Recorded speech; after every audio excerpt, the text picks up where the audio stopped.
Rowdy sheeter ಬಿಕ್ಲು Shiva ಕೊಲೆ ಕೇಸಿಗೆ ಸಂಬಂಧಿಸಿದಂತೆ ಈಗ ಭೈರತಿ ಬಸವರಾಜ್ ಅವರಿಗೆ ಮತ್ತೆ ಸಂಕಷ್ಟ ಹೆಗಲೇರಿದೆ. ನಿನ್ನೆ ಹೈಕೋರ್ಟ್ನಲ್ಲಿ ನಿರೀಕ್ಷಣಾ ಜಾಮೀನು ಅರ್ಜಿ ವಜಾಗೊಂಡ ಬೆನ್ನಿಗೆ ಬಂಧನದ ಭೀತಿ ಶುರುವಾಗಿದೆ. ಇನ್ನು ಇವರಿಗೆ ಕೋರ್ಟಲ್ಲಿ ಹಿನ್ನಡೆಯಾಗತ್ತೆ ಅನ್ನುವಂಥ ಮುನ್ಸೂಚನೆ ಇತ್ತು ಅಂತ ಅನ್ಸುತ್ತೆ. ಫೆಬ್ರವರಿ 4ರಿಂದಲೂ ಕೂಡ ಭೈರತಿ ಬಸವರಾಜ್ ಎಲ್ಲೂ ಕೂಡ ಕಾಣಿಸ್ಕೊಂಡಿಲ್ಲ. ಫೆಬ್ರವರಿ 3ನೇ ತಾರೀಕು ಒಂದು ಕಾರ್ಯಕ್ರಮದಲ್ಲಿ ಭಾಗಿಯಾಗಿದ್ದೆ, ಕೊನೆ ರಥೋತ್ಸವ ಕಾರ್ಯಕ್ರಮ ಒಂದರಲ್ಲಿ ಭಾಗಿಯಾಗಿದ್ರು. ಆ ನಂತರ ಎಸ್ಕೇಪ್. ಈಗ ಮತ್ತೊಮ್ಮೆ ಲುಕ್ಔಟ್ ನೋಟಿಸ್ ಜಾರಿ ಮಾಡೋದಕ್ಕೆ ಸಿಐಡಿ ಯೋಚನೆ ಮಾಡಿದೆ. ಸುಪ್ರೀಂ ಕೋರ್ಟ್ ಅಲ್ಲಿ ಕೇವಿಯಟ್ ಹಾಕೋದಕ್ಕೂ ಕೂಡ ಸಿಐಡಿ ಯೋಚನೆ ಮಾಡಿದೆ.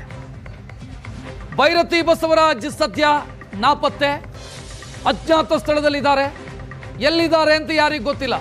ಸಿಐಡಿ ಹುಡುಕ್ತಾ ಇದೆ, ಅರೆಸ್ಟ್ ಮಾಡಬೇಕು ಅಂತ. ನಿನ್ನೆ ಕೋರ್ಟಲ್ಲೂ ಕೂಡ ಅರೆಸ್ಟ್ ಮಾಡಿ ಅಥವಾ ಕಸ್ಟಡಿಯಲ್ಲಿಟ್ಟು ವಿಚಾರಣೆ ಮಾಡಬೇಕಾದಂತ ಅಗತ್ಯ ಇದೆ ಅಂತ ಸಿಐಡಿ ಪರ ವಕೀಲರು ಪ್ರತಿಪಾದಿಸಿದರು. ಇದನ್ನ ಮಾನ್ಯ ಮಾಡಿದಂತ ನ್ಯಾಯಾಲಯ ಅವರು ಸಲ್ಲಿಸಿದಂತ ನಿರೀಕ್ಷಣಾ ಜಾಮೀನು ಅರ್ಜಿಯನ್ನ ರದ್ದುಗೊಳಿಸಿತು. ಸೆಷನ್ ಕೋರ್ಟ್ ಅಲ್ಲಿ ಹಿನ್ನಡೆಯಾಗಿದೆ, ಹೈಕೋರ್ಟ್ ಅಲ್ಲಿ ಹಿನ್ನಡೆಯಾಗಿದೆ. ಸದ್ಯ ಆಯ್ಕೆ ಇರೋದು ಸುಪ್ರೀಂ ಕೋರ್ಟ್. ಸುಪ್ರೀಂ ಕೋರ್ಟ್ ಅಲ್ಲೂ ಕೂಡ ಸಿಐಡಿ ಕೆವಿಯಟ್ ಸಲ್ಲಿಸೋದಕ್ಕೆ ರೆಡಿಯಾಗಿದೆ. ಕೆವಿಯಟ್ ಅಂತಂದ್ರೆ, ಒಂದು ವೇಳೆ ಭೈರತಿ ಬಸವರಾಜ್ ಅರ್ಜಿ ಸಲ್ಲಿಸಿದ್ರೆ ನಮ್ಮ ವಾದವನ್ನ ಆಲಿಸದೆ ಆದೇಶ ಮಾಡಬೇಡಿ ಅಂತ ಕೆವಿಯಟ್ ಸಲ್ಲಿಸೋದಕ್ಕೂ ಕೂಡ ಸಿಐಡಿ ಸಿದ್ಧತೆಯನ್ನು ಮಾಡಿಕೊಂಡಿದೆ.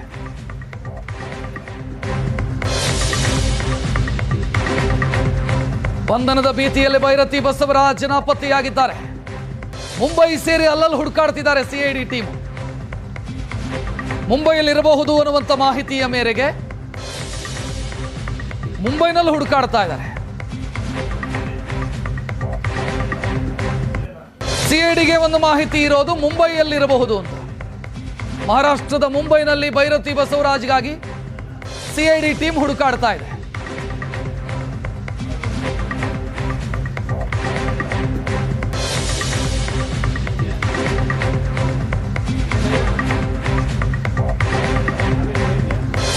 ಹೆಚ್ಚಿನ ಡೀಟೇಲ್ ನೀಡೋದಕ್ಕೆ ನಮ್ಮ ಪ್ರತಿನಿಧಿ ಚೇತನ್ ನೇರ ಸಂಪರ್ಕದಲ್ಲಿ. ಚೇತನ್, ಕೋರ್ಟ್ ಅಲ್ಲಿ ಹಿನ್ನಡೆಯಾಗತ್ತೆ ಅನ್ನುವಂಥ ಮುನ್ಸೂಚನೆ ಇತ್ತು ಅಂತ ಕಾಣಿಸುತ್ತೆ. ಎಲ್ಲ ಸಿದ್ಧತೆಯನ್ನು ಮಾಡಿಕೊಂಡಿದ್ದೀರಾ ಭೈರತಿ ಬಸವರಾಜ್? ಎಸ್ ರಕ್ಷತ್, ಈ ರೀತಿಯಾದಂತಹ ಒಂದು ಅನುಮಾನ ಇದೀಗ ಮೂಡ್ತಿರುವಂಥದ್ದು. ಅಂದರೆ ಭೈರತಿ ಬಸವರಾಜ್ಗೆ ಮೊದಲೇ ಒಂದು ಮುನ್ಸೂಚನೆ ಸಿಕ್ಕಿತ್ತು, ಒಂದು ವೇಳೆ ಕೋರ್ಟಲ್ಲಿ ಹಿನ್ನಡೆ ಆದರೆ ಯಾವ ರೀತಿ ನನ್ನ ಪ್ಲಾನನ್ನು ಮಾಡ್ಕೊಳ್ಬೋದು ಅಂತ ಅಂದ್ಬಿಟ್ಟು. ಹೀಗಾಗಿನೇ ಅಂದರೆ ಇದೇ ತಿಂಗಳಲ್ಲಿ ಒಂದು 3ನೇ ತಾರೀಕು ಮೇಡಹಳ್ಳಿಯಲ್ಲಿ ಒಂದು ಧಾರ್ಮಿಕ ಕಾರ್ಯಕ್ರಮ ನಡೆಯುತ್ತೆ. ಅಲ್ಲಿ ಕಾಣಿಸ್ಕೊಂಡಿದ್ದು ಬಿಟ್ಟರೆ ಬಹಿರಂಗವಾಗಿ ಎಲ್ಲಿಯೂ ಕೂಡ ಕಾಣಿಸ್ಕೊಂಡಿರಲಿಲ್ಲ. ಇವಾಗ ಆಲ್ರೆಡಿ ಸಿಐಡಿ ತಂಡ ಬೆಳಗಾವಿ ಮತ್ತು ಮುಂಬೈ ಸುತ್ತಮುತ್ತ ಎಲ್ಲ ಕಡೆನೂ ಕೂಡ ಬೀಡುಬಿಟ್ಟಿರುವಂಥದ್ದು, ಹುಡುಕಾಟವನ್ನು ಕೂಡ ನಡೆಸ್ತಿರುವಂಥದ್ದು. ಅಂದರೆ ಯಾರ ಸಂಪರ್ಕಕ್ಕೂ ಸಿಗ್ತಿಲ್ಲ. ಅಂದರೆ 45 ದಿನದಿಂದನೂ ಕೂಡ ಅವರು ಅಧಿಕೃತ ದೂರವಾಣಿ ಸಂಖ್ಯೆ ಸ್ವಿಚ್ ಆಫ್ ಆಗಿದ್ರೆ, ಲಾಸ್ಟ್ ಸಾರ್ವಜನಿಕವಾಗಿ ಒಂದು ಕಾರ್ಯಕ್ರಮದಲ್ಲಿ ಭಾಗವಹಿಸಿದೆ ಅದಾದ್ರೂ ಇದ್ರೆ ಅದು ಮೊನ್ನೆ ನಡೆದಂತಹ ಒಂದು ಧಾರ್ಮಿಕ ಕಾರ್ಯಕ್ರಮ ಆಗಿರುವಂಥದ್ದು. ಅದಾದ್ಮೇಲೆ ಎಲ್ಲೋದ್ರು ಏನು ಅನ್ನೋದು ಕೂಡ ಗೊತ್ತಾಗ್ತಾ ಇಲ್ಲ. ದೇಶದಲ್ಲೇ ಇದ್ದಾರೆ ಅನ್ನೋದ್ರ ಬಗ್ಗೆ ಅಷ್ಟೇ ಇದು ಸದ್ಯಕ್ಕೆ ಮಾಹಿತಿ ಗೊತ್ತಾಗ್ತಿರುವಂಥದ್ದು. ಸಿಐಡಿ ಅಧಿಕಾರಿಗಳು ಕೂಡ ಹುಡುಕಾಟವನ್ನು ನಡೆಸ್ತಾ ಇದ್ದಾರೆ ಈ ಒಂದು ಪ್ರಕರಣದಲ್ಲಿ. ಮತ್ತೆ ಭೈರತಿ ಬಸವರಾಜ್ಗೆ ಮೊದಲೇ ಸುಳಿವಿತ್ತು, ಹೀಗಾಗಿನೇ ಈ ರೀತಿ ಎಲ್ಲ ಒಂದು ಪ್ಲಾನ್ ಅನ್ನ ಮಾಡಿಕೊಂಡ್ರು. ಬೇರೆ ಅಜ್ಞಾತ ಸ್ಥಳದಲ್ಲೇ ಇಟ್ಕೊಂಡು ಒಂದು ಸುಪ್ರೀಂ ಕೋರ್ಟ್ಗೆ ಅರ್ಜಿ ಹಾಕ್ತಾರ, ಕಾನೂನಾತ್ಮಕವಾಗಿ ಯಾವ ರೀತಿ ಒಂದು ಪ್ರೊಸೀಜರ್ ಇರುತ್ತೆ ಏನು ಅನ್ನೋ ಕಾನೂನು ತಜ್ಞರ ಮೊರೆಯನ್ನು ಕೂಡ ಹೋಗಿರುವಂಥದ್ದು. ಹೀಗಾಗಿ ಅವ್ರು ಎಲ್ಲಿದ್ದಾರೆ ಏನು ಅನ್ನೋದು ಎಕ್ಸಾಕ್ಟ್ ಆಗಿ ಖಚಿತ ಮಾಹಿತಿ ಸಿಐಡಿಗೂ ಕೂಡ ಇಲ್ಲ. ಹುಡುಕಾಟವನ್ನು ನಡೆಸ್ತಾ ಇದ್ದಾರೆ. ಯಾಕಂದ್ರೆ ಎಲ್ಲೂ ಕೂಡ ಅವರು 2 ದಿನದ ಮೇಲೆ ಇರ್ತಿರ್ಲಿಲ್ಲ, 1 or 2 days ಇರ್ತಾರೆ, ಅಲ್ಲಿಂದ ಬೇರೆ ಕಡೆ ಜಾಗ ಚೇಂಜ್ ಮಾಡ್ತಾರೆ. ಹೀಗಾಗಿ ಸಿಐಡಿಗೂ ಕೂಡ ಇದು ತಲೆನೋವಾಗಿರುವಂಥದ್ದು. ಸದ್ಯಕ್ಕೆ ಹುಡುಕಾಟ ಮುಂದುವರೆದಿದೆ. ಅಜ್ಞಾತ ಸ್ಥಳದಲ್ಲೇ ಇಟ್ಕೊಂಡು ಕೂಡ ಇವರು ಕಾನೂನಾತ್ಮಕವಾಗಿ ಯಾವ ರೀತಿ ಒಂದು ಪ್ರೊಸೀಜರನ್ನು ನಾವು ಮಾಡ್ಕೊಳ್ಬೋದು ಅನ್ನೋದನ್ನು ಕೂಡ ಅವರು ಕೂಡ ಪ್ಲಾನ್ಸ್ ಅನ್ನ ಮಾಡ್ಕೊಳ್ತಿರುವಂಥದ್ದು. ರಕ್ಷತ್, ಥ್ಯಾಂಕ್ ಯು ಚೇತನ್ ಮಾಹಿತಿಗೆ.